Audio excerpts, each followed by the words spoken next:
Well, g'day Spurs fans. It's Paul, the Hotspur hippie here. I'm cold, I'm depressed, not in a clinical way. I've got to wander around this place, which is 5 Dock, for about 3 hours while my tyres get repaired and my wheels get aligned. So this is going to be a bugger all boring 3 hours, almost as boring and as buggering as the game that we just watched this morning. Final result, Chelsea 2, Tottenham Hotspur 0. Man, oh man, where do we start? First half, man, tempo. What's going wrong with our tempo, man? We just can't seem to fire it up at sometimes, you know. There was a point there in the first half where, you know, for everyone who criticises Ange for being passionless, I think you see the point in it, because when he does let one go, people pay attention. And after his little flurry of probably choice words, he did get a reaction out of the players, and that for me is a bit disappointing. That they need to be G'd up to play. There's something not right there at the moment. I don't think Chelsea played especially well. I don't know where I'm going to walk. I'm just going to walk 3 hours at this rate. Let's go up here. I don't think Chelsea played especially well. 2 goals, 2 set pieces, so that will start all the set piece merchants off again, which I'm not interested in, because it wasn't just that lost us the game. We were just not good enough. So the first half, not really much to report on there, apart from a brief flurry in the last 10-15 minutes perhaps, which gave me some hope that we could get our cylinders firing and get a result in the second half. But the second half was it was better. It looked like we were getting in control of the game. We had a lot of possession. Chelsea had a lot of possession in the first half. We had a lot in the second. I just got the impression if we had just upped it a little bit more, Chelsea could have cracked, because they did look a little fragile to me, but we didn't exploit that. Didn't exploit it well at all. So in the second half, even though we looked a bit better, we still didn't look good enough. We made some substitutions. Maddison, it was a wholesale change. Maddison was off. Maddison came on, who was dropped. Incidentally, it was nice to see Mikey Moore on the bench. He didn't get a run on, but it's nice to know that he's in consideration, because that kid is a very exciting prospect. Hopefully more of a short-term prospect than a long-term one. I think he's good. But Maddison came on. Bentancur looked good. I do like Bentancur. Højbjerg, not a lot there. Brian Hill, I think he's got to go. He just breezed off the ball. Just didn't play well at all. Brennan Johnson, half good, half bad. Half good in that he could get up, beat his man consistently, but couldn't get the crosses right at all. Bit like the Arsenal game, where he was sending him in straight to the keeper. This time it was more or less off the pitch every time. I don't know, there's not a lot to really be positive about. Sarr had some good moments. Emerson Royale was eaten up for dinner.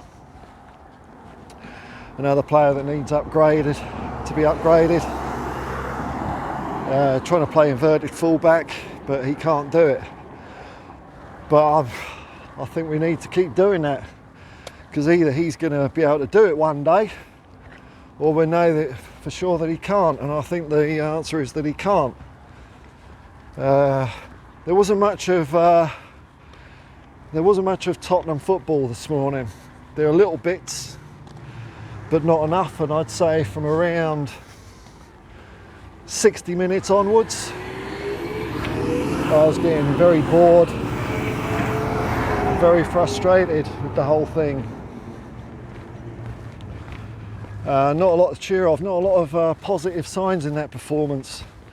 So I'd say that's about our 6th bad performance of the year. And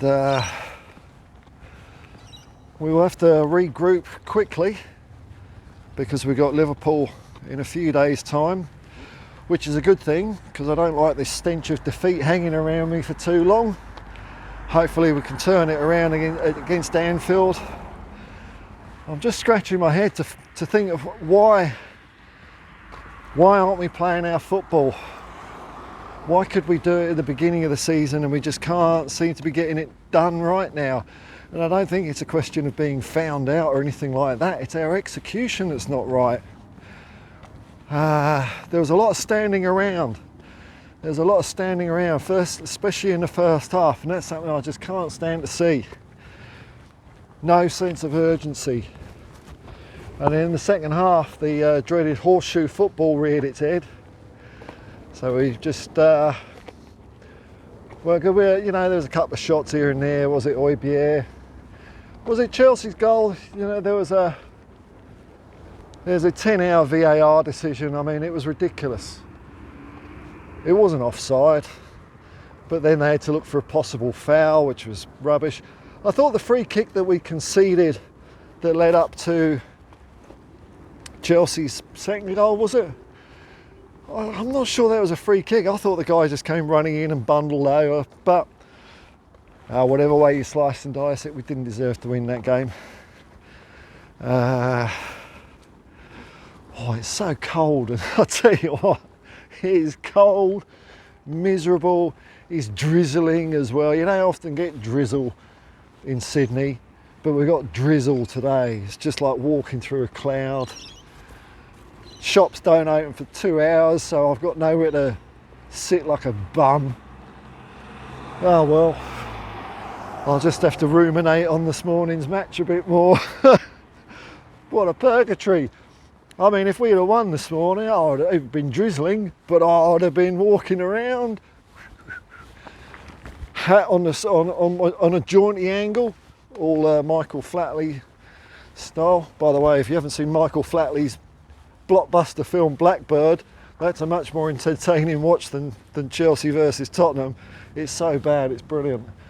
What else to say about the game? I really thought we'd do them. I'm not really, I know there's going to be people saying, "Oh, we lost another London derby." That doesn't bother me at all. More than just losing a game of football. I've got no real, "Oh no, it's Chelsea." I don't really, because as I've said numerous times in my head, which is still the brain of a child, Chelsea are a Division 2 team, and I'm not really that fussed about them. So losing to Chelsea, it's same to me as if we lose to Bournemouth. Don't matter. It's that same feeling of losing a game. Man, oh man, what are we going to do?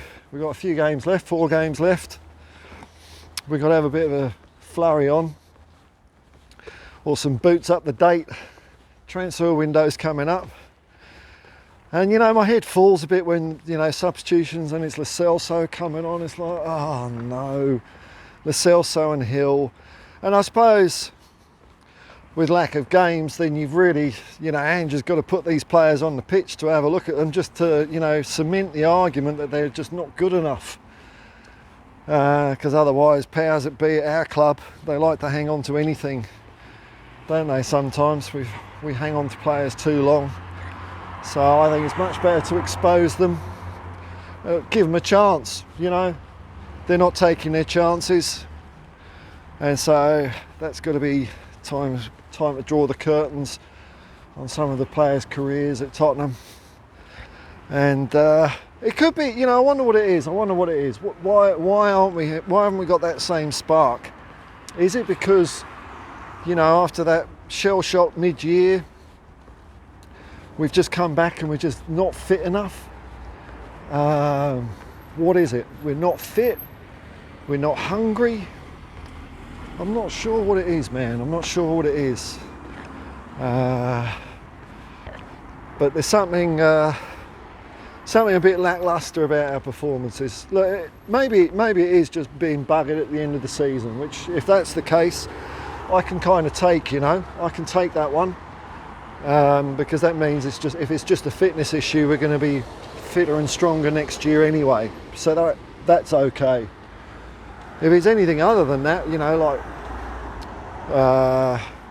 confidence, they can build up their own confidence, but it's just the execution, man. The execution and lack of tempo that I'm not enjoying at the moment.